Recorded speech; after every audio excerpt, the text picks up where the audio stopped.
Oke, Mas Syahrin, bagaimana ini bahwa ternyata kalau bersama dengan PKS dibutuhkan 4 kursi tambahan supaya bisa maju Pak Anies. Misalnya dimasuk adalah PKB, syarat mereka juga mungkin wakil. Kalau tidak dibicarakan secara jelas, ini bagaimana melihatnya? Bahwa satu hal yang sama di antara semua partai ini adalah calon gubernurnya itu Anies. Nah, itu dulu. Nah, yang kedua, tentunya apa yang menjadi usulan atau aspirasi PKS. Nah, ini kan bagaimana agar diproses menjadi keputusan bersama. Nah, proses inilah yang tentunya sedang berlangsung. Dan kami optimis bahwa ketika pada konteks calon gubernurnya sama, maka tentunya titik temu bagaimana agar ini bisa diputuskan ataupun maksudnya dibahas secara bersama. Nah, ini adalah proses untuk bagaimana mencapai sesuatu ataupun keputusan yang sama. Jadi kami melihat bahwa ya ini hanyalah bagian dari satu fase yang harus dilewati. Sehingga ketika calon gubernurnya sudah sama, maka tahap berikutnya adalah calon wakil gubernurnya juga sama. Maka tentunya turunannya adalah bagaimana ini menjadi utuh sehingga turunannya membangun visi, program dan segala macamnya itu menjadi sama. Oke, Pak Ilyas, berarti jikalau duduk bersama ya antara PKS, PKB dan juga Pak Anies, tapi pada akhirnya yang diusung adalah Sohibul dan juga Anies, PKB ikhlas-ikhlas saja asal diajak ngobrol, seperti itu kah? Oh tidak, karena kita harus menghitung. Kita mencalonkan Pak Anies, Pak Anies harus menang.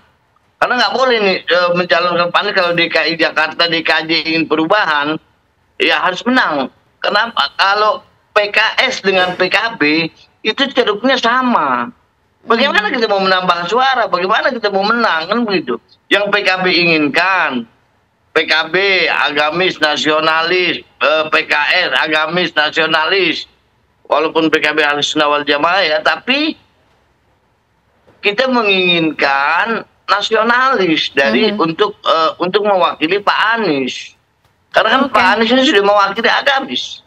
Paling tidak PDI lah mudah-mudahan masuk. Kita bareng bersama PDI kan seperti itu. Oke, baik. Dari Pak Ilyas ini saya jadi terpikir bahwa apa jangan-jangan dari Partai Gerindra memang sadar betul harus menarik Partai Islam satu karena mereka ingin mengambil ceruk yang berbeda, entah itu PKB atau PKS, itulah merupakan strategi dari Kim Plus, seperti itu Bang Riza?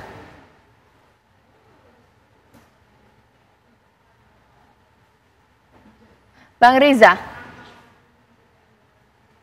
audionya belum terdengar, masih di mute. Bang Riza? Ya, mungkin ditahan dulu ya. Ya, boleh. Bang Riza, apakah ini salah satu? Ya, boleh silakan, Bang Riza. Kami ingin menang di beberapa daerah termasuk DKI Jakarta ya. Alhamdulillah sampai hari ini dan kami yakini ke depan Kim akan solid di beberapa daerah termasuk DKI Jakarta. Dan juga alhamdulillah seperti sampaikan Pak Dasko bahwa insya Allah di DKI Jakarta akan terjadi Kim Plus. Nah, Kim Plusnya berapa partai saya tidak ingin mendahului.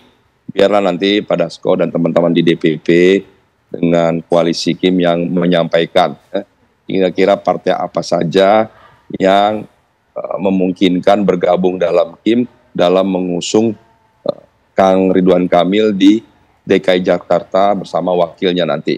Siapa wakilnya juga nanti pada waktunya akan kami sampaikan.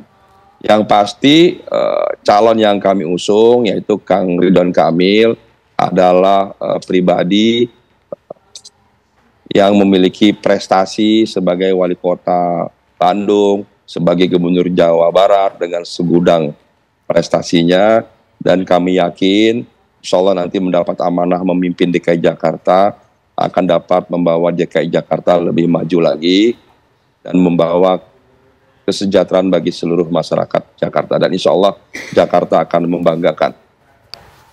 Oke, Kang Ujang, sebenarnya saya tidak tahu ya, apakah ini memang strategi dari Kim Plus untuk menjegal Anies, menarik satu partai supaya secara syarat tidak bisa maju, atau jangan-jangan ini masalah ceruk, masalah bahwa harus ada komposisi partai Islam, partai nasionalis yang harus dihimpun untuk koalisi supaya bisa menang di Pilkada Jakarta. Tapi dijawab saat lagi ya, usaha jeda berikut.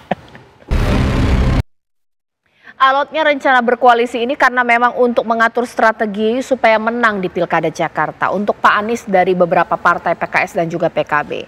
Ternyata dari Kim Plus ini juga berpikir sama, butuh partai Islam untuk dimasukkan. Makanya Kim Plus menggoda-goda PKS dan PKB salah satunya. Kang Ujang. Ya, ada keseimbangan ya di setiap momen politik, apapun itu, termasuk di Pilpres yang lalu kan. Ya, termasuk komposisi misalnya Pak Jokowi dengan Pak Maruf Amin gitu ya.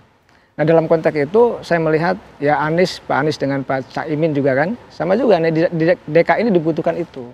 Bagaimanapun Partai Islam ini adalah basis yang kuat juga dalam konteks pemilih di Indonesia. Jadi tidak bisa diabaikan, apalagi katakan PKS dan PKB yang basis masanya sangat jelas dan kekuatannya ya merata ya dua partai ini katakanlah. Nah, saya melihat begini, bukan hanya itu sebenarnya yang harus kita analisa. Ya kita sepakat bahwa komposisi nasionalis Islamis harus dibangun ya dalam konteks membangun daerah. Tetapi yang paling penting adalah sebenarnya kelegowoan dari partai itu. Kalau Anies ingin melaju, kalau Anies ingin berlayar, ya harus ada yang mengalah. Kalau nggak bisa. Kan tadi kita sepakati bahwa semuanya mendukung Anies, baik PKB lah katakanlah ya, PKS maupun Nasdem katakan. Tetapi kan wakilnya kan nggak kompak siapa gitu yang akan diusung karena tarik menariknya sangat kencang. Jangan sampai karena alasan mencari wakil yang tidak ketemu, tahu-tahu ini tidak punya kata sepakat untuk bisa mengusung Anies. Karena bagaimanapun begini kalau analisa saya, kalau skema misalnya kota kosong dimainkan oleh Kim Plus gitu ya, atau skema katakanlah calon boneka dimunculkan, maka kita kehilangan momentum untuk menghadirkan calon pemimpin yang hebat di Jakarta ini. Kalau saya mengamati ya, kalau misalkan Ridwan Kamil maju, Anies pun maju, ini sesuatu yang bagus. Mereka adalah alumni luar negeri ya, mereka yang punya kapasitas masing-masing dengan kekurangan dan kelebihannya. Nah kalau kita diberi kesempatan adu ide gagasan, saya menarik. Cuma persoalannya, tadi saya katakan di belakang layar ya bahwa ketika Anies dianggap kuat, ketika Anies punya potensi menang, maka ya partai-partai punya kepentingan untuk mengeliminasi Anies di awal gitu, agar tidak bisa berkibar, agar tidak bisa berlayar. Kan itu, maka saya melihat rancang bangun koalisi Kim Plus itu adalah untuk menarik kekuatan dari partai-partai pendukung Anies. Nasdem digoyang-goyang, PKB sama kan, PKS dirayu-rayu kan sama. Jadi sebenarnya itu yang saya baca begitu, Mbak Caca. Oke. Mas Tahrin, dari analisis ini kita tahu bahwa ini anginnya cukup kencang ya, Pak Anies untuk maju dan untuk menang. Apa bisa tidak difikirkan ulang duduk bersama dengan partai-partai untuk berkoalisi secara firm atau ajak? Ya sebut aja PKS, PKB dan juga Nasdem.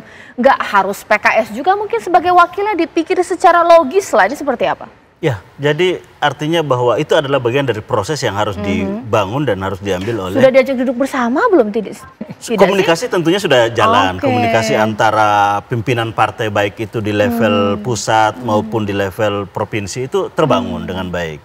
Dan kami kira itu akan sampai pada titik temu nantinya. Karena kita tahu bahwa poinnya adalah sama-sama sudah memiliki kesepakatan yang sama soal calon gubernur.